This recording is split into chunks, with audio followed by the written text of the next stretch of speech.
José McKenna no había puesto un pie en el pueblo durante 6 meses, y cuando lo hacía, nunca era con la intención de quedarse. En otro tiempo, su nombre susurraba en las reuniones mientras se alzaban las copas de whisky, un nombre que se enredaba en el estómago como alambre de púas. Ahora era poco más que un rumor con una cojera y una sombra más oscura que la campana de la iglesia que todavía hacía sonar cada domingo al amanecer. El pueblo de Mercy Ridge aprendió hace mucho tiempo a no preguntar por qué un hombre que había derramado tanta sangre vivía ahora dentro de una iglesia de adobe en ruinas, rodeado de silencio, polvo y 3 caballos moribundos que se negaba a vender o sacrificar. La iglesia ya no tenía campanario. Las vidrieras se habían desplomado 5 años atrás durante una tormenta, y el altar se había convertido en una cama improvisada con un portafusiles oxidado, pero la campana seguía en pie. Cada semana, al salir el sol, su toque grave y profundo resonaba por las colinas como un veredicto o un lamento, y la gente del pueblo se removía bajo las mantas de lana, recordando a quienes no habían rezado en años. José ya no rezaba, tampoco se afeitaba con frecuencia. Su barba era áspera, salpicada de canas y cenizas, y sus hombros encorvados mostraban a alguien que alguna vez se mantuvo más erguido que la ley, pero que ahora se doblaba bajo el peso de tantos recuerdos. Su sustento eran carne seca, agua del arroyo y lo que producía un pequeño huerto casi muerto que cuidaba en el antiguo cementerio tras su casa, un lugar donde nadie solía visitar las lápidas. Los nombres grabados allí se habían ido borrando con el tiempo, excepto uno. Una pequeña lápida cuadrada con la palabra Isabel grabada con profundidad y firmeza. Sin fechas, solo ese nombre. Ella tenía 8 años cuando murió, alcanzada por una bala perdida destinada a él. José la había sacado de un burdel y la había tomado en sus brazos, creyendo que podría protegerla y darle un refugio.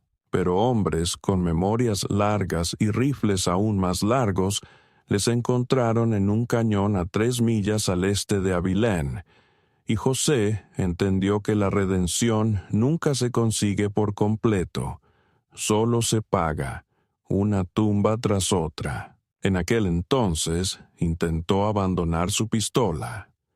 No de forma solemne, ni con juramentos, ni bajo la luz del fuego, sino simplemente desarmándola.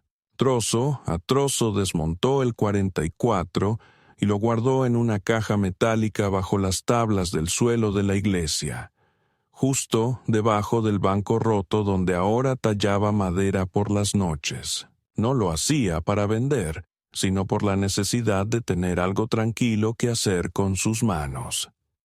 Mayormente esculpía caballos, algunas veces rostros.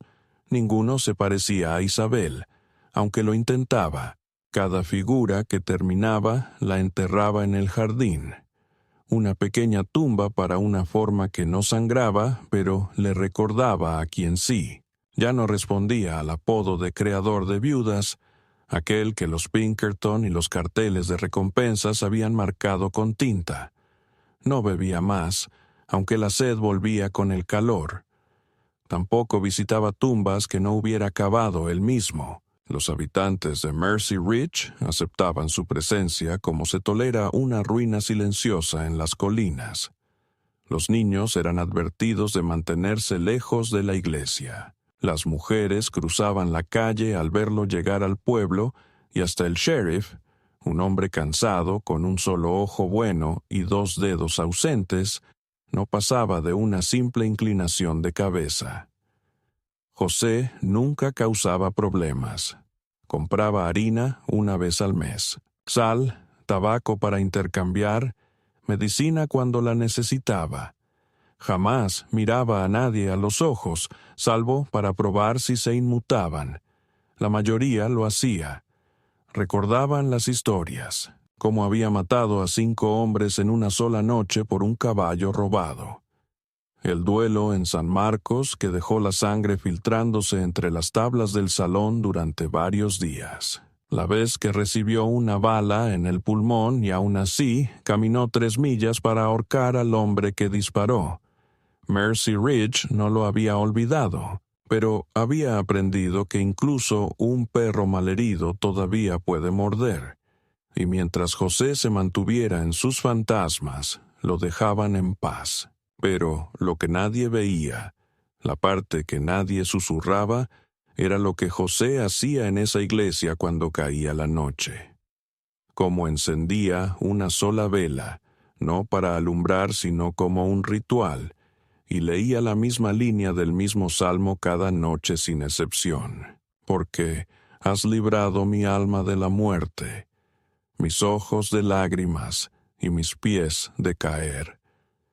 La leía no porque creyera, sino porque no lo hacía, porque si podía repetir esas palabras suficientes veces, tal vez un día dejarían de sonar a blasfemia y se convertirían en una disculpa. A veces soñaba con fuego, no el que quema la carne, sino aquel que nace de la pólvora, el dolor y decisiones tomadas demasiado tarde. En esos sueños, Isabel nunca hablaba, solo lo miraba, siempre con sangre en la boca, siempre con un caballo de madera, y se alejaba caminando hacia un humo que olía a azufre y culpa. Él despertaba antes del amanecer, jadeando como un hombre que se ahoga en aire seco, y tocaba la campana porque el silencio que seguía parecía una penitencia. Fue en ese silencio cuando apareció la carreta.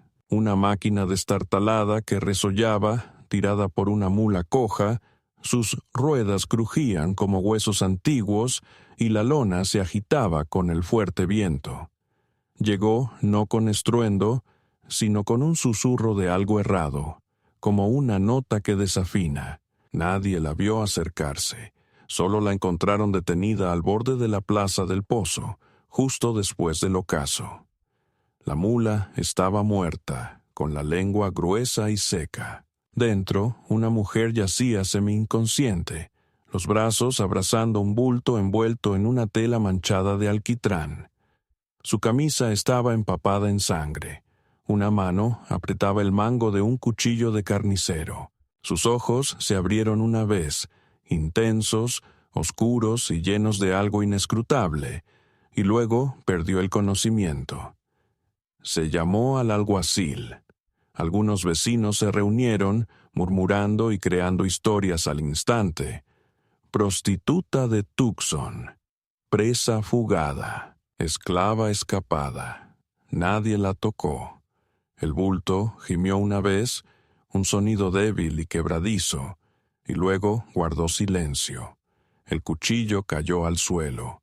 Alguien intentó recogerlo. Y entonces, como surgido de la nada, José McKenna apareció en el borde de la plaza, su abrigo cubierto de polvo y con la mirada fija no en la mujer, sino en el niño que ella llevaba.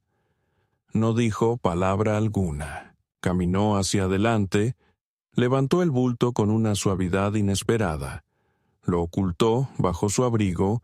Luego se giró hacia el alguacil y dijo: «Ahora ella viaja conmigo». El alguacil parpadeó. «¿La conoces?» «No. Parece alguien buscado». «No importa. ¿Y si trae problemas?» «Ya los trae». Y eso fue todo. No hubo más preguntas. No se pidió permiso alguno. José la alzó en sus brazos como si no pesara nada, aunque la sangre empapaba su pecho.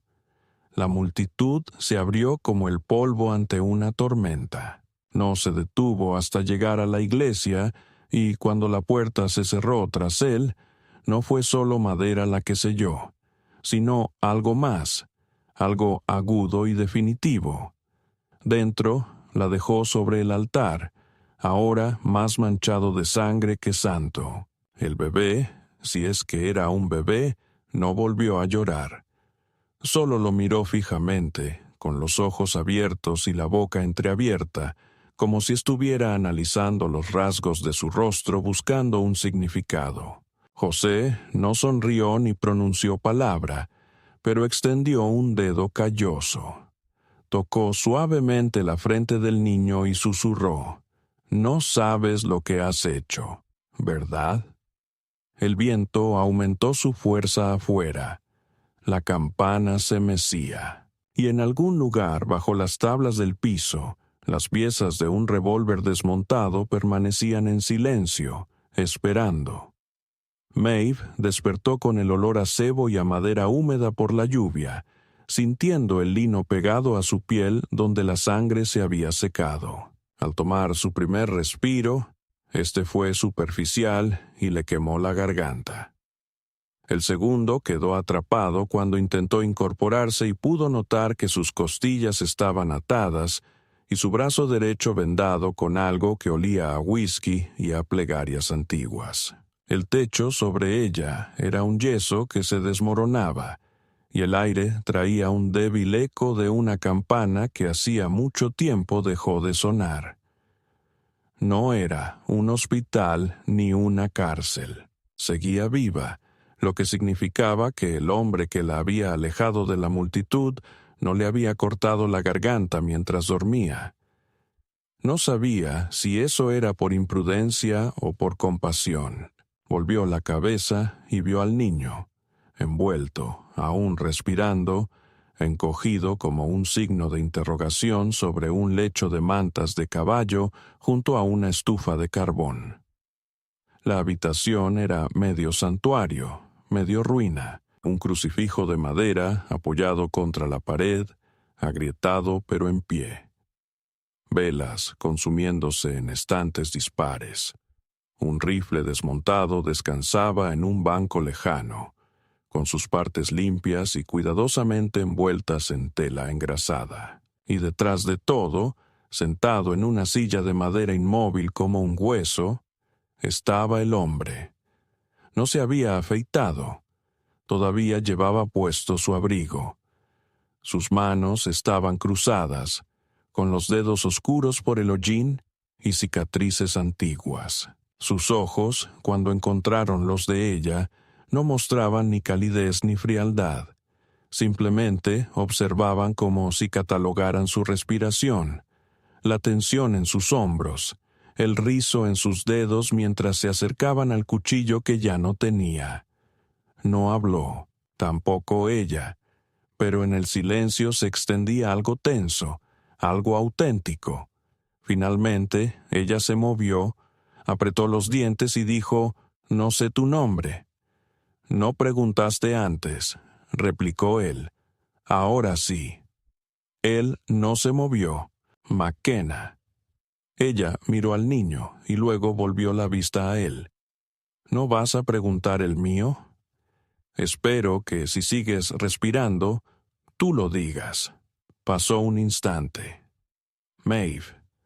Él asintió como si ya lo hubiera escuchado antes, como si no fuera un nombre, sino una advertencia. El bebé se movió entonces, con un suave hipo de hambre que pronto se convirtió en un llanto creciente. Maeve intentó levantarse, pero hizo una mueca de dolor. McKenna se puso de pie sin decir palabra. Tomó al niño con la destreza de alguien que lo había hecho muchas veces antes y se lo acercó. Ella lo recibió con cuidado, ajustó la forma en que lo sostenía y empezó a alimentarlo con un viejo biberón de lata envuelto en tela. «¿Es tuyo?», preguntó McKenna sin reproche ni dulzura. Ella no levantó la mirada. «Ahora lo es». Él no pidió explicaciones y ella no las dio. Sin embargo, esperó y después de un momento ella habló más. «Lo tomé, hace 2 días, de un lugar llamado Granja Blackbriar, al sur de Denver». Su mandíbula se movió imperceptiblemente, pero su expresión permaneció inmutable. Ella continuó. «Había otros 4 más, bebés, niños pequeños, todos mantenidos sedados, alimentados justo lo necesario para sobrevivir. Solo pude sacar a este. ¿Para qué los mantenían allí? Entonces ella le miró a los ojos. Para hacerlos desaparecer, para el comprador adecuado, hombres que desean niños que no recuerden nombres ni rostros. La campana afuera se balanceaba con el viento. José no dijo nada. Cruzó la habitación, vertió agua de una jarra oxidada en una taza de barro y se la entregó. Ella bebió lentamente, con la garganta irritada y la mano temblorosa. El bebé gimió contra su pecho y luego se calmó. «Fui una Pinkerton», dijo tras una larga pausa. «No oficialmente. No les dan placas a las mujeres, pero me enviaban donde la ley no llegaba. Trabajo sucio, vigilancias, interrogatorios». Su voz se volvió más baja. «Extracciones». José la examinó con atención. «Escapaste. Vi demasiado. Hice cosas peores. Un día me miré al espejo y vi a un hombre contra el que mi madre solía rezar. Así que me fui. Pensé que podría desaparecer, hasta que encontré esa granja». Otra vez miró al niño. Él fue el único que no lloró. Solo me miró fijamente, como si me conociera. «¿Cómo se llama?», vaciló. «No tiene nombre. El expediente decía Espécimen 3.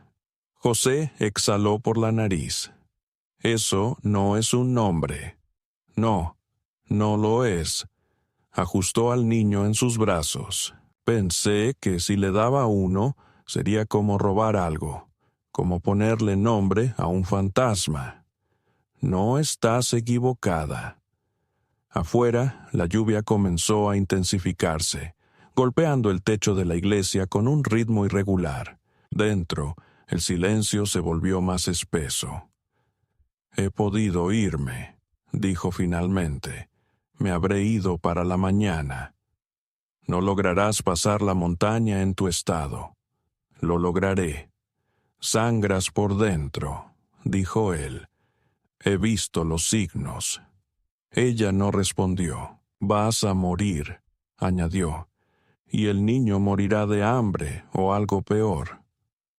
«Mejor eso que lo de dónde vino». José se acercó entonces, se agachó junto a la cama y la miró con una firmeza que le hizo querer retroceder. Pero no lo hizo. «¿Crees que eres la única arrastrando un ataúd por este mundo?», dijo. «No lo eres. Y si crees que morir sola en la oscuridad es noble, entonces no lo has vivido antes». Ella tragó saliva. Le dolía la garganta, le dolía el pecho, todo le dolía. «Maté a un hombre con mis propias manos», susurró. Sentí su aliento en mi cuello cuando se lo rompí. «Te creo», respondió José sin parpadear. «Lo hice para proteger al niño, pero me gustó demasiado. Eso es lo que temo». José se levantó de nuevo, lento, pesado. «Una vez dejé morir a 5 hombres porque no podía decidir si merecían ser salvados», dijo. «¿Quieres medir la vergüenza, Maeve? Estaremos aquí un rato». Se giró, caminó hacia la estufa, metió un tronco partido y observó cómo las llamas prendían. «Te ayudaré a llevar al niño al sur», dijo. «No estás lista todavía, y él tampoco». No pedí ayuda. No cambia absolutamente nada. ¿Por qué? Él no se giró. «Porque recogiste algo que nadie más se atrevió a tocar. Eso vale algo». Ella miró la espalda de su abrigo, las costuras desgastadas, los hombros anchos y firmes. Sintió como los dedos del bebé se aferraban a su camisa. Sus ojos parpadearon una vez, lento, con confianza, ¿Y si no quiero tu caridad? Entonces, considéralo un intercambio, dijo McKenna. Tú sigues con vida. Yo recuerdo cómo hacerlo. No había compasión en su voz. Era algo más duro, algo merecido. Maeve exhaló y se recostó en el catre. El niño emitió un suave sonido. El viento aullaba afuera como un antiguo veredicto susurrado entre dientes rotos. Y en aquella iglesia, bajo una campana oxidada y un techo que dejaba pasar demasiada lluvia, el hombre más peligroso de Mercy Ridge acogió a un asesino fugitivo y a un bebé sin nombre, y no prometió otra cosa que esta. No los entregarían, jamás vivos. A la mañana siguiente de que la lluvia cesara, Maeve despertó con el olor a caballos y sudor, ese aroma que se queda en la madera usada durante mucho tiempo, pero que nunca se limpia con más que polvo y el paso de los días. Isabel ya no estaba en el catre junto a la estufa, pero el bebé seguía allí, envuelto en uno de sus abrigos, parpadeando hacia la luz inclinada que entraba por las persianas deformadas. Se movió despacio, no por el dolor, sino por precaución, como un animal que escapó de una trampa pero desconfía de otra oculta bajo la tierra. Le dolían las costillas. Tenía las manos rígidas, pero el cuchillo estaba donde lo dejó, bajo la almohada a su lado, y eso le daba suficiente alivio para respirar. Envuelve al bebé con firmeza y salió afuera. El aire era fino y penetrante, con un olor a pino y metal viejo. Más allá de las escaleras de la capilla, 3 caballos estaban atados bajo los restos de una cruz que ya no apuntaba al cielo, sino que permanecía como una viga rota, con pernos oxidados y una cuerda que parecía el recuerdo mismo. Uno de los caballos giró la cabeza al verla, con las narices dilatadas, y entonces escuchó una risa, baja y seca, como piedras rodando colina abajo. José estaba detrás de la iglesia, sin camisa, cortando madera con la misma precisión que aplicaba a todo. Se detuvo al verla, sin sorpresa, solo atento, y señaló con la barbilla el balde de agua junto al tronco. Dijo José: «Estás caminando. Bien». «¿Dónde estamos?», preguntó Isabel, avanzando con cuidado sobre el suelo blando, mientras sus ojos recorrían el horizonte en busca de cualquier movimiento. «A 6 millas al oeste de la cresta de la Misericordia. Terrenos de una misión vieja. Nadie los ha reclamado desde que el sacerdote se bebió la historia». «¿Y el pueblo? Quieren que me vaya, pero no quieren ser quienes lo hagan, como siempre». José se agachó, llenó la taza de estaño con agua y bebió. El silencio entre ellos no era incómodo, más bien tenso, como algo al acecho que por ahora elige no atacar. «Tienes centinelas», dijo finalmente ella. Él asintió. 3. Yo conté 5. José dejó de cortar, se giró y dijo: «Enséñame». Isabel señaló. 2 en la línea de la cresta, uno detrás de un arbusto cortado con demasiada precisión y otro cerca del poste de la puerta con huellas frescas de botas. «No son aficionados», añadió, «pero sí perezosos». José entrecerró los ojos. «No estaban aquí la semana pasada. Ahora sí, alguien está vigilando al niño». Él tiró el hacha a un lado, se limpió las manos y avanzó hacia la capilla. Ella lo siguió sin necesidad de que se lo pidiera. Un papel con un símbolo dibujado en carbón. Antiguo, de tiempos de guerra. Representaba refugio. Alejandro lo observó largo rato. Más tarde, mientras arreglaba la montura del mulo, ella se acercó silenciosa y le entregó algo. Una tira de tela. «Nos movemos esta noche». ¿A dónde? Un puesto abandonado a 10 millas al oeste.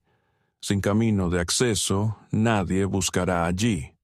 Ella se sentó al borde de la cama de campaña y alimentó al bebé mientras José comenzaba a empacar. No decía mucho, solo asentía para sí mismo, envolviendo objetos en tela y colocándolos en alforjas.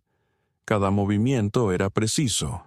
Nada se desperdiciaba. Ella lo observaba y sentía un poco de resentimiento hacia él, porque hacía que sobrevivir pareciera tan sencillo. Sin embargo, entonces notó cómo sus manos temblaban al doblar la manta con la mancha de sangre que ella había dejado, y cómo apretaba la mandíbula al mirar la pequeña pila de figuras de madera en la estantería, todas sin terminar. Se preguntó si siquiera recordaba haberlas tallado.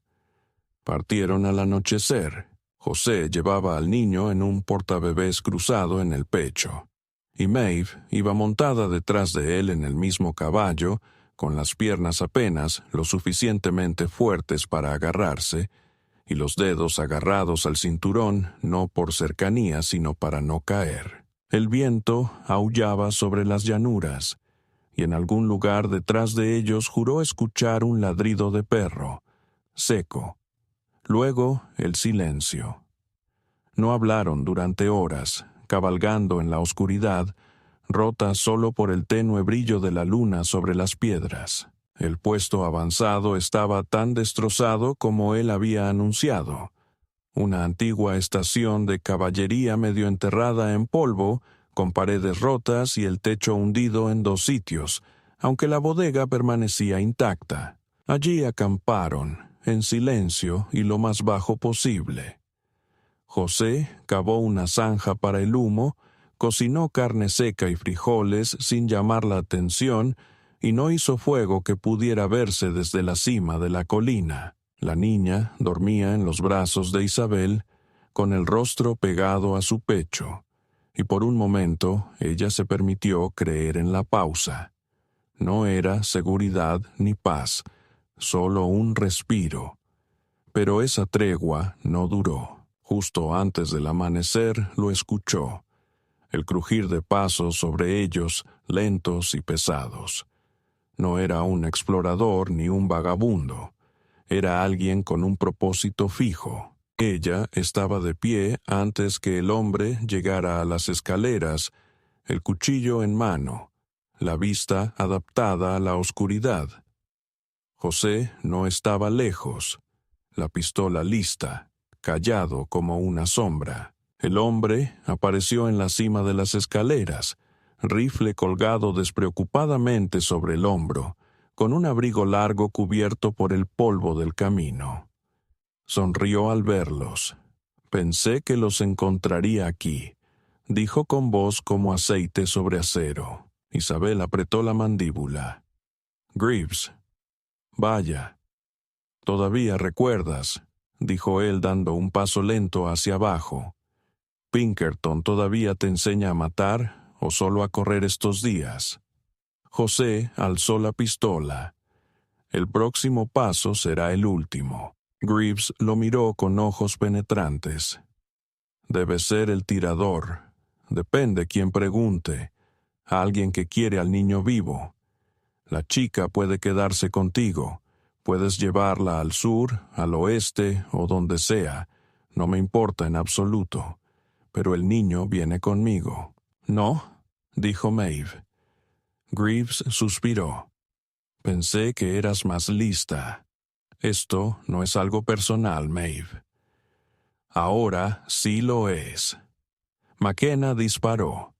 La bala impactó a Greaves en el hombro, haciéndolo girar y chocar contra la pared. Gritó, disparó una vez a ciegas y luego huyó por las escaleras. McKenna corrió tras él, rápido y agazapado, pero Maeve le sujetó el brazo. «No lo hagas. Eso fue solo una advertencia. El próximo equipo no tocará la puerta». En 10 minutos recogieron todo. Dejaron sangre en el suelo y calor al pisar. Esta vez Maeve cargaba al niño. mientras McKenna vigilaba la cresta cada 15 segundos, buscando el reflejo de un visor o el movimiento de la maleza. No durmieron ese día. Montaron a caballo hasta que Maeve sintió que el niño se enfriaba en sus brazos y obligó a McKenna a detenerse. Acamparon en una cala seca, oculta desde arriba, sin encender fuego. Más tarde, bajo un cielo estrellado que parecía contener la respiración del mundo, McKenna dijo: «Él vino por ti». «No, él vino por el niño. Pero sabía tu nombre». Ella permaneció en silencio. Él insistió: «¿Lo conocías de antes?» «Trabajamos juntos en Montana en un asunto de contrabando. No hacía preguntas en ese entonces. Él hacía cosas que yo no impedí. Eso es culpa mía». McKenna la miró. «Volverá». «Eso espero», respondió ella. «Esta vez no fallaré». Estuvieron callados un largo rato. Luego ella advirtió: «No preguntes quién es realmente el niño. Supongo que me lo dirás si es importante. Él no es solo un testigo. Es el hijo de un hombre que incendió 3 pueblos por los derechos de minería. Un hombre que posee una 1/4 parte de la vía férrea del oeste y mantiene a los senadores en su bolsillo». José asintió despacio, y es un hilo suelto. Es una amenaza para los hombres que no creen en el infierno porque piensan que ya lo gobiernan. Miró al bebé, acurrucado entre las mantas, con la boca abierta y respirando lentamente. «Entonces cabalgamos». «Sí». «¿Por cuánto tiempo?» «Hasta que sea lo suficientemente grande para disparar de vuelta». No sonrió, pero tocó la empuñadura de su cuchillo como una promesa y dijo: «Entonces será mejor que le enseñemos bien». Las estrellas sobre ellos brillaban como fantasmas que nunca nacieron, y en algún lugar al este, las vías del tren se extendían como venas en la oscuridad, alimentando una máquina que había olvidado que estaba hecha de hombres. Volverían de nuevo. Isabel lo sabía, José también, pero por ahora había distancia, y el niño seguía dormido, y en algún lugar, de regreso en la iglesia, una campana rota aguardaba su próximo repique. El desierto cambió en la 2ª semana. El viento dejó de soplar como una amenaza para empezar a murmurar suavemente sobre las rocas, como si la tierra misma estuviera observando y prestando atención. El calor ya no parecía un enemigo, sino una presencia constante que les apretaba la espalda mientras avanzaban más allá de los mapas y se adentraban en algo sin nombre. El niño había dejado de llorar para entonces. Tampoco reía. Observaba, escuchaba. Sus dedos se aferraban con fuerza al cuello de Isabel cada vez que los caballos aminoraban, y cuando José intentaba alcanzarlo, ya no se apartaba. Se dirigían hacia el oeste, hacia la parte del territorio donde ni siquiera los ancianos de las tabernas contaban historias. Cañones secos, crestas con serpientes de cascabel, pueblos abandonados y ruinas cubiertas por colinas color ceniza. Isabel nunca preguntó a dónde iban. José nunca lo dijo. Cada noche se detenían en un lugar diferente. A veces un barranco, otras veces el hueco de un roble seco hace tiempo. Una vez en una mina quemada donde las piedras susurraban y el suelo parecía hueso. No hablaban de planes, solo observaban el cielo y escuchaban la llegada de jinetes. El silencio entre ellos había cambiado.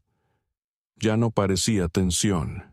Se sentía como un acuerdo, silencioso, mutuo y firme como el hierro. Fue en uno de esos cañones, profundo, estrecho, protegido por acantilados y sombras en 3 lados, donde llegó la tormenta. No fue lluvia ni relámpagos. Era una tormenta que se mueve bajo la tierra, crece lentamente en el pecho y golpea sin un estruendo.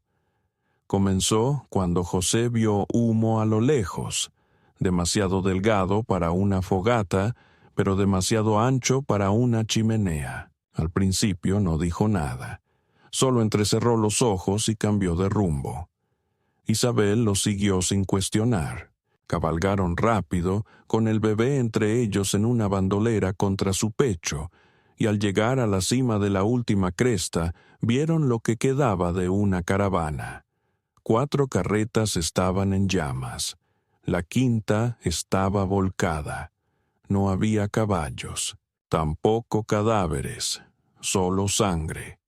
Marcas de arrastre, ese tipo que terminan en el vacío, como si la tierra se hubiera abierto y tragado a quien había gritado allí.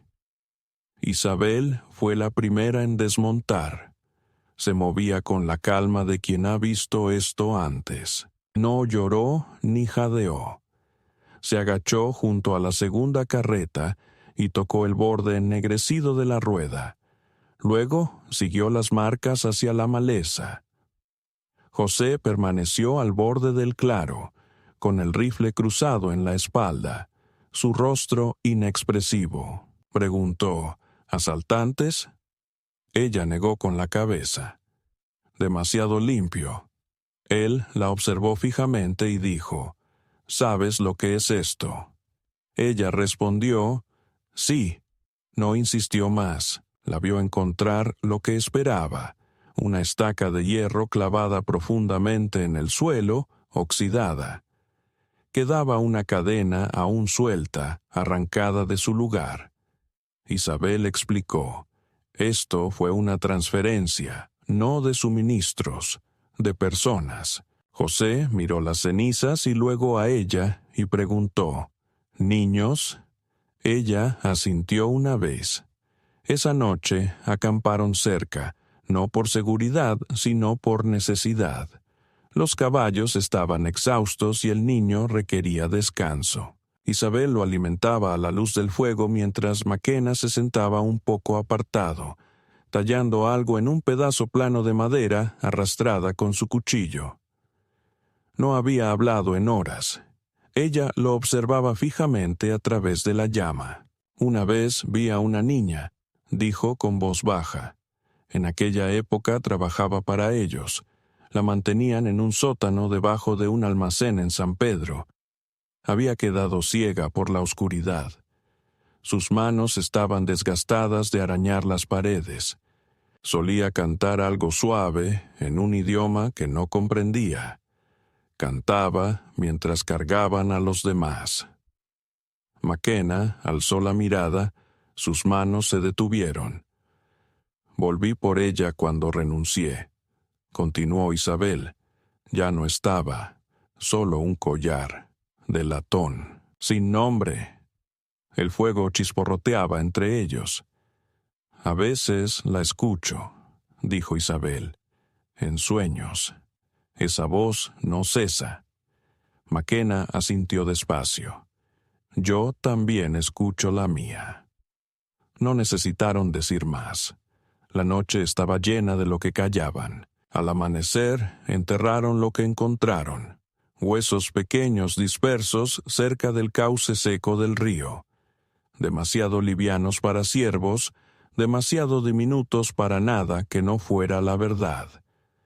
McKenna talló una tabla y la presionó contra la tierra. ¿Crees que Dios está mirando?, preguntó ella. Creo que dejó de mirar hacia el oeste hace mucho tiempo. Continuaron su viaje en silencio, no hacia un destino, sino huyendo del recuerdo. Pero 3 días después, el recuerdo los alcanzó. Cruzaban un antiguo pueblo minero de cobre, abandonado desde hacía mucho tiempo, con sus edificios vacíos marcados por el viento y las llamas, cuando escucharon un disparo. Un solo y seco estallido, seguido por un grito. José desmontó de inmediato, rifle en mano, y señaló a Isabel que se mantuviera agachada. pero ella ya se movía, con el bebé bien sujeto al pecho y un cuchillo a su lado. Encontraron a la niña detrás del almacén. No tendría más de 13 años. Su rostro estaba hinchado, la boca ensangrentada y los ojos llenos de miedo. 2 hombres la vigilaban, uno con un revólver en mano y el otro riendo, con las botas manchadas de sangre. Al ver a José, sonrieron con malicia. «No sabíamos que esta ruta tenía dueño», dijo el más alto. «Solo estamos de paso».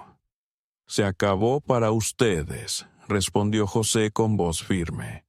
«¿Oh, sí?» El segundo hombre no pudo terminar de sonreír. El cuchillo de Isabel se clavó rápido y profundo en el costado de su cuello. Cayó sin hacer ruido. El otro levantó el arma, pero José no le dio oportunidad. Un disparo directo al pecho. La niña no gritó de nuevo. Solo los miró temblando, con las manos apretadas en puños. Isabel se arrodilló intentando hablar, pero la niña la rechazó. «No más», susurró débilmente. «Por favor, no más». Pasaron la noche con ella. La alimentaron, la vistieron y escucharon sus sollozos en el sueño. Al amanecer ya no estaba. Dejó una nota en un trozo de corteza. «No me sigan. Ya hicieron suficiente». José quemó los cuerpos mientras Isabel guardaba silencio. El niño, que ya estaba a punto de cumplir 1 año, dio sus primeros pasos esa misma tarde. Se tambaleó hacia José con ambas manos extendidas, sin emitir sonido alguno, sin derramar lágrimas, solo movimiento, con intención, con confianza. Y por primera vez desde la tumba de Isabel, José sintió algo en su pecho que no era ni ira ni remordimiento. Se inclinó, levantó al niño y susurró: «Has elegido un buen momento». Maeve observaba con los brazos cruzados, sin decir palabra, pero su garganta se apretó, y por un instante, solo un instante, pensó que quizás la tormenta había terminado. Pero el ambiente estaba demasiado quieto, y en algún lugar, muy lejos detrás de ellos, hombres con botas limpias y placas relucientes estaban cargando armas en cajas marcadas con sellos gubernamentales, libros con el nombre de José en la portada, y una cacería que no terminaba en dinero sino en silencio. Cuando llegaron a la cima polvorienta, el calor se había vuelto tan denso que parecía contagioso, y el río que antiguamente corría cerca del antiguo ramal ferroviario solo conservaba un recuerdo de lodo y mosquitos. El pueblo ya no era más que una sombra. 8 edificaciones erguidas como los dientes de una mandíbula desgastada. El salón carecía de puertas. La tienda general tenía las ventanas tapadas con tablas de desecho. La iglesia estaba hundida a un lado y se hallaba llena de nidos de búhos. José conocía ese lugar cuando aún latía con vida. Había dejado aquí a un hombre muerto, o tal vez a 2. Ya no recordaba sus nombres, solo el sonido que hacían sus botas al alejarse. Habían acordado no quedarse mucho tiempo. Sin embargo, el chico necesitaba descansar. Había contraído fiebre en algún punto al oeste de las salinas. Nada grave, solo lo suficiente para dejarlo confundido, pálido, con los ojos demasiado abiertos. Isabel se había ido quedando más silenciosa con cada milla. No era miedo, sino análisis. No demostraba temor, lo guardaba para sí misma. Se refugiaron en lo que anteriormente había sido una escuela. El techo seguía intacto y en el fondo había una estufa apenas oxidada. José encontró mantas, limpió el polvo del suelo con un trozo de su abrigo y calentó agua mientras Isabel presionaba la frente del niño y susurraba palabras demasiado suaves para escuchar. Él no lloraba, ni siquiera con la enfermedad. Solo respiraba débilmente, agarrándose al pulgar de ella como un hombre ahogándose que se aferra a un clavo. José solo salió una vez esa noche para recorrer el perímetro, con los ojos atentos a huellas frescas y el rifle colgado en la espalda como un viejo remordimiento. Al principio no vio nada, pero el aire había cambiado. Esa sensación sutil de que algo estaba mal y que no podía explicar. La conocía por rutas de caza, por caminos de guerra, cuando el silencio era señal de peligro. A la mañana siguiente, la fiebre del niño bajó, no completamente, pero sí lo suficiente para que su rostro recuperara color. Rió una vez, un sonido breve y extraño, como papel rasgándose, pero eso hizo que Isabel cerrara los ojos y sonriera, con una sonrisa que rompía algo detrás de sus ojos. José calentó café. No lo bebió, solo sostuvo la taza de lata mientras se quedaba en el umbral y observaba el amanecer sobre una tierra que no quería ser recordada. La campana de la iglesia había desaparecido. El cementerio estaba medio cubierto por la arena. Incluso el viento parecía agotado. Podrían haberse ido ese día. Deberían haberlo hecho. Pero el sonido llegó justo antes del mediodía. Un retumbo bajo y lejano. No era trueno. No eran cascos. Eran ruedas. 5, tal vez 6 carretas. Pesadas. Rápidas. Demasiado veloces para carga. Ritmo militar. José soltó la taza y se movió sin decir palabra, ya cargando el rifle. Isabel no preguntó. En segundos tenía al niño en la espalda, con cuchillo y revólver en su funda, balas extras escondidas en el forro de su abrigo. Tomó la alforja y la lanzó por la ventana trasera. José abrió la puerta, miró una vez hacia el camino y la cerró de golpe. «No van a pasar de largo», dijo. «¿Cuántos son?» «Más de los que podemos enfrentar. Traen uniforme. ¿Del ferrocarril o federales?» «No importa». Isabel asintió. «Nos vamos». «No, los vamos a atraer». Ella lo miró. Él le devolvió la mirada. «La escuela es resistente», explicó. «Base de piedra. Si no la queman, tendrán que entrar a la fuerza, pero no sin que yo derribe a unos cuantos primero». «Son demasiados», afirmó ella. «Vas a morir. Quizás, pero tú no». Él abrió el piso, sacó el segundo rifle, el de Isabel, el que le había quitado a un hombre sin lengua en Arizona. Lo cargó sin titubear. «Hacemos esto juntos», dijo ella. «No, tú eres quien lo saca de aquí». Isabel apretó la mandíbula. «No hagas que esto parezca heroico». «No es heroísmo, es inteligencia». El ruido se hizo más fuerte. Ya estaba lo bastante cerca para hacer vibrar los clavos en la pared. «Los atraeré hacia el este», dijo José. «Tú toma el camino del pozo.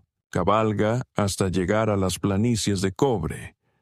Allí hay una choza con techo de piedra y una sola puerta. Fue un antiguo refugio de contrabandistas».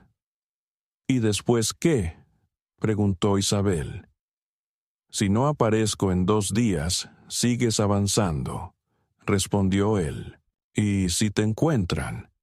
Él miró primero al muchacho, luego a ella.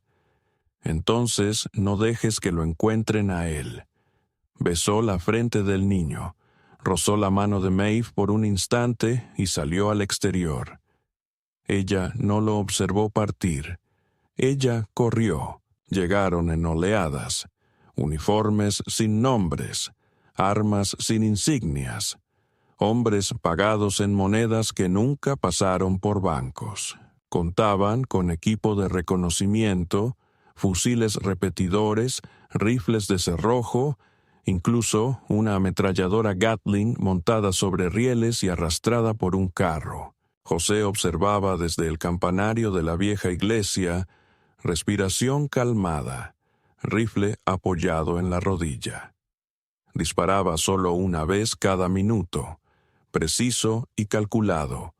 Un disparo a un hombro, otro a una rodilla, una mano que buscaba otro gatillo. No quería matar, sino debilitarlos, romper su ritmo, desorientarlos. Funcionó durante 20 minutos. Entonces usaron humo. Lo vio demasiado tarde. 2 botes rodaron hacia el patio de la escuela. Denso, blanco, con olor acre. Su visión se nubló. Tosió, se ahogó, cayó de rodillas. Entonces escuchó los pasos. Venían cargando, gritaban. Un idioma distinto, o tal vez solo un código. Logró disparar 2 veces más. Luego todo se volvió blanco. José no detuvo su paseo hasta que el caballo cayó rendido bajo ella. Rodó y liberó al niño que sostenía entre sus brazos sin mirar atrás. Sus pulmones ardían. Sus piernas estaban entumecidas, pero siguió avanzando, ahora a pie, arrastrando y llevando al pequeño hacia el punto de referencia que Isabel le había mencionado. Un tronco de árbol de hierro, vacío por el impacto de un rayo, con forma de garra. Lo encontró al anochecer. La cabaña no estaba lejos. Existía. El techo seguía intacto, oculta tras piedras. Se desplomó dentro, cerró la puerta con seguro y lloró. El niño se movió, febril otra vez. Desgarró un trozo de tela, lo empapó y murmuró su nombre aunque no tuviera uno. «Aguanta», susurró. «Aguanta, maldito, milagro terco». Parpadeó una vez. Esbozó una sonrisa débil. Después vomitó sangre. José no durmió aquella noche. Lo limpió, lo enfrió y lo sostuvo en posición vertical para que pudiera respirar. En la oscuridad sintió que algo más se rompía. No era miedo ni tristeza, era determinación. A la mañana siguiente, tomó el revólver, cargó todos los cartuchos y lo dejó sobre la mesa. Luego escribió una nota al dorso de un cartel de búsqueda con 5 palabras. Él muere, todos morimos. La ató a la bota del niño, por si acaso. Después regresó montando. Al llegar a Dustwater ya era anochecer. Aún flotaba humo. La escuela estaba arrasada. El rifle de Isabel yacía roto junto al pozo. Había sangre sobre las piedras. No había cuerpo. Lo encontró en la iglesia. Con vida, apenas. Atado al altar, manos fracturadas, rostro golpeado, pero respirando. 2 hombres estaban cerca, uno que ella reconoció. El abogado, traje impecable, gafas de montura fina. El otro no llevaba insignias, pero sostenía un libro demasiado pequeño para ser una escritura y demasiado pesado para ser un texto legal. Levantaron la mirada cuando ella entró, con el arma alzada. «Bueno», dijo el abogado con una sonrisa apenas perceptible. «El perro salvaje ha regresado». José le disparó en la rodilla. El otro hombre reaccionó rápido, con entrenamiento evidente, pero ella fue más veloz. 2 disparos en el pecho. El hombre vaciló, cayó. Ella pasó por encima de él. McKenna gimió. Ella cortó sus ataduras. No pronunció palabra. Solo la miró con un ojo hinchado y susurró: «¿Corriste?» «No. Deberías haberlo hecho. Nunca aprendí cómo». Tosió, escupió sangre. El niño con vida. Su mano buscó la de ella. Ella la tomó. Detrás de ellos el fuego volvió a propagarse, y ellos no se movieron, no hasta estar seguros de que lo peor había pasado, no hasta entender que la verdadera batalla ni siquiera había comenzado.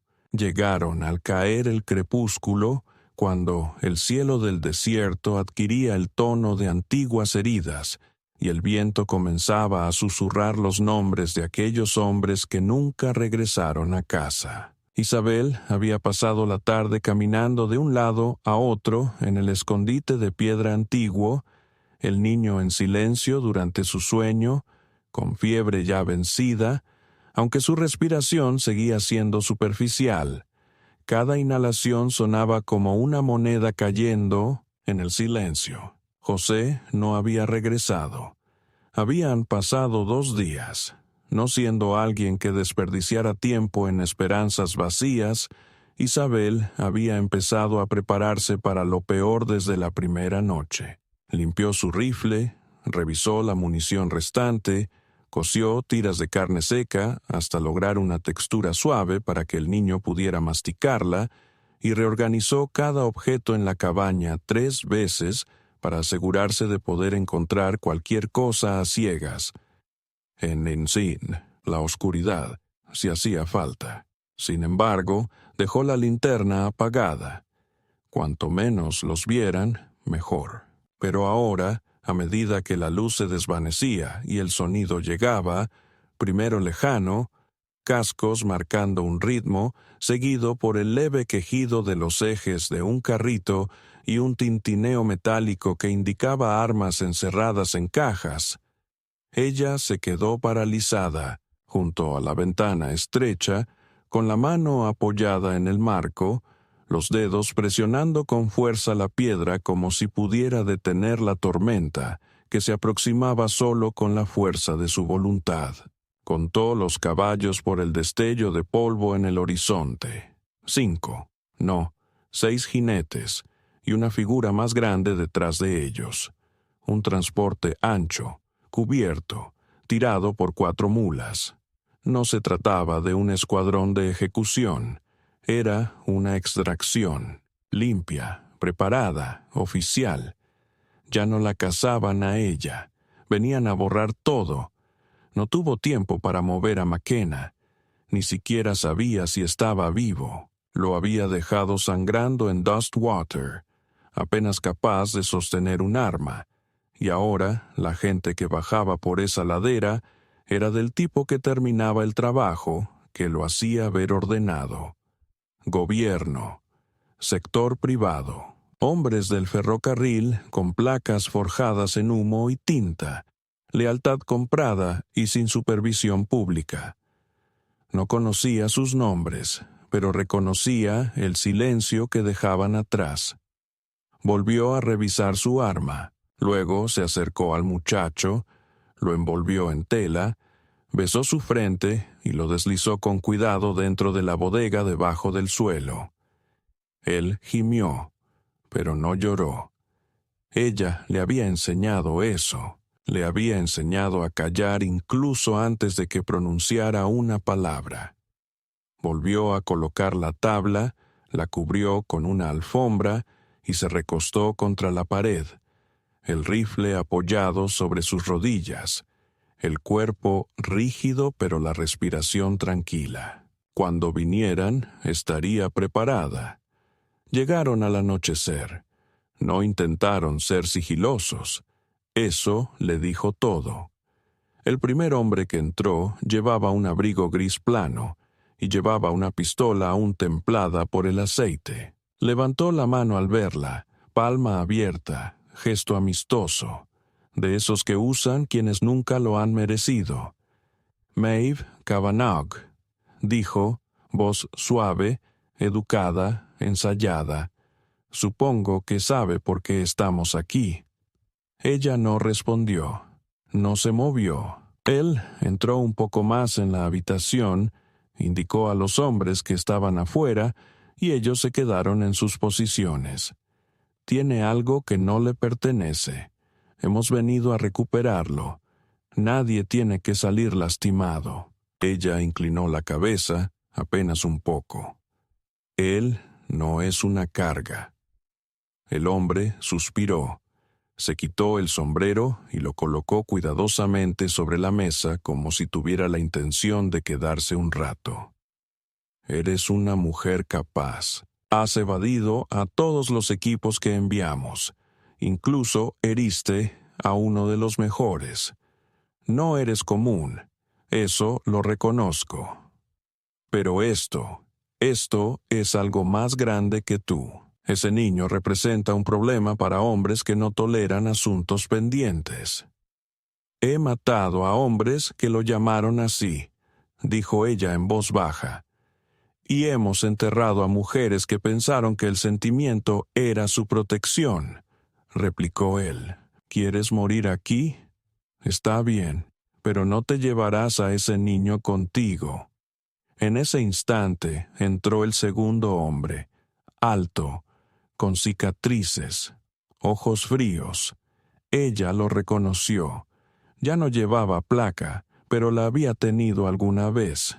Greaves, su antiguo compañero, a quien dejó por muerto en un cañón de Nevada después de que él vendiera a 6 niños a un funcionario ferroviario a cambio de derechos sobre tierras. Sonrió al verla. No esperaba que llegaras tan lejos. Tampoco esperaba que siguieras vivo después de la última vez. Parece que ambos somos sorpresas. Miró alrededor del cuarto y luego bajó la vista al suelo. ¿Dónde está? Ella no respondió. Él avanzó. Esa era su señal. Levantó el rifle y disparó. Greaves cayó gritando. La sangre brotaba de su muslo. El primer hombre se lanzó, gritó algo por un radio, y el aire exterior estalló en movimiento. Pasos, gritos, órdenes. Maeve se agachó, rodó detrás de la mesa y disparó 2 veces más. Un disparo impactó la madera, el otro el hueso. Alguien gritó afuera. La ventana se rompió. Los disparos de respuesta atravesaron el umbral. Ella se arrastró hasta el escondite del niño, se tumbó sobre él y disparó a ciegas hacia atrás. Todo terminó rápido. No querían quemar el lugar. Querían al objetivo. Eso los volvió descuidados. Eso le dio justo el tiempo suficiente para apuntar. 3 hombres muertos antes de que se retiraran. Pero no huyeron. Se reagruparon. Ella los escuchó planear, con calma, como profesionales. La próxima vez usarían gas, polvo destellante, fuerza sin fuego. Entrarían en 10 segundos y se irían con el niño. Así que tomó una decisión. Abrió la puerta del sótano, sacó al niño, lo abrazó contra su pecho y le susurró al oído: «Corre, corre fuerte y no te detengas». Luego lo colocó en la silla del viejo caballo de McKenna, medio cojo pero rápido cuesta abajo, y le dio una fuerte palmada. El niño no lloró, no miró atrás. Entonces ella se volvió, recogió el último palo de dinamita que habían robado meses atrás, lo encendió y se puso en el centro de la habitación. La puerta se abrió de golpe. El primer hombre levantó las manos. Demasiado tarde. Ella lanzó. La explosión levantó el techo. Partió el mundo en 2. En las colinas, detrás de ellos, un caballo galopaba rápido y bajo, llevando consigo la última chispa de inocencia intacta. El niño fue hallado 3 días después por un ganadero llamado Elroy Tate, quien residía a 20 millas al oeste del lugar de la explosión con 2 perros y una esposa que no había pronunciado palabra desde la guerra. El caballo llegó cojeando al patio al amanecer, con espuma en la boca y las riendas arrastrándose por la arena como un nervio cortado. El chico estaba atado a la silla con trapos rotos y cuerdas. los brazos recogidos y el rostro oculto bajo un pedazo desgastado de un viejo abrigo militar. No emitía ningún sonido. Solo miraba fijamente a Elroy cuando se acercó, tranquilo, con ojos grandes y demasiado sabios para su edad. Las manos de Elroy temblaban mientras lo desataba. Había ayudado a nacer a terneros que se esforzaban más. El niño apretaba algo en la mano, un caballo de madera pequeño, tallado de forma rústica, cuya forma estaba desgastada por los dedos.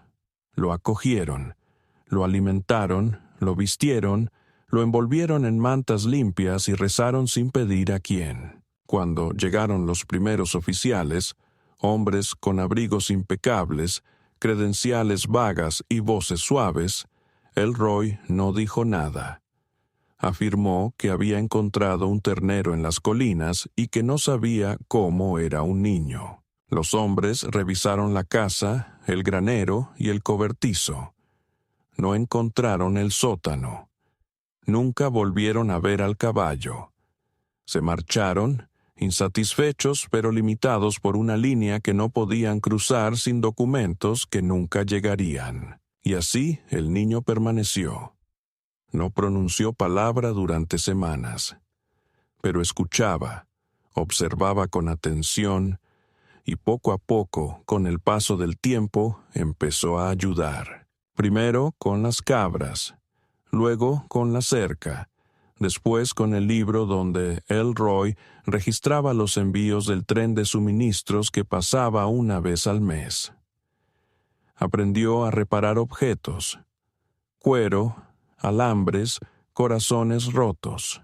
El silencio nunca lo abandonó del todo, pero se transformó en algo distinto, algo constante. No lloraba, no reía. Sin embargo, a veces, cuando cambiaba el viento, se paraba al borde del pastizal y susurraba algo apenas audible, y Elroy juraba que no era inglés. Aseguraba que era algo que ningún niño debería conocer. Los años transcurrieron. El oeste se transformó. Se trazaron vías férreas, surgieron y desaparecieron pueblos. Hombres que antes dominaban con armas ahora lo hacían mediante contratos y escrituras de tierras. Mercy Ridge se convirtió en una estación de carbón. Dustwater fue borrado de los mapas. La iglesia, donde alguna vez vivió la viuda, finalmente fue demolida para dar paso a un poste de telégrafo que nunca tuvo operador fijo. La gente olvidó nombres, incendios, derramamientos de sangre, pero en un rincón del pasto de Tate, bajo un olmo torcido que jamás dio hojas, yacía una piedra pequeña y sin marcas, colocada por un niño sin nombre que nunca pidió tener uno. Allí enterró el caballo de madera, y junto a él un pedazo de papel que Isabel escribió la noche en que lo alejó. Las palabras casi se habían borrado por el clima, pero aún podían leerse al acercarse. Muere, todos morimos. Nadie comprendía su significado, excepto él. Y un día, cuando Elroy Tate ya era demasiado viejo para montar y los perros demasiado sordos para ladrar, el muchacho, casi adulto ya, tomó las riendas del viejo caballo, empacó su mochila y caminó por el sendero hacia el este, sin mirar atrás. No dejó una nota. No la necesitaba. En algún lugar, lejos de donde todo comenzó, una campana sonó. No hecha de hierro ni de óxido, sino en la mente de un niño que alguna vez fue un secreto, después una carga y luego una causa. Ahora él era una promesa, y su historia aún no había terminado.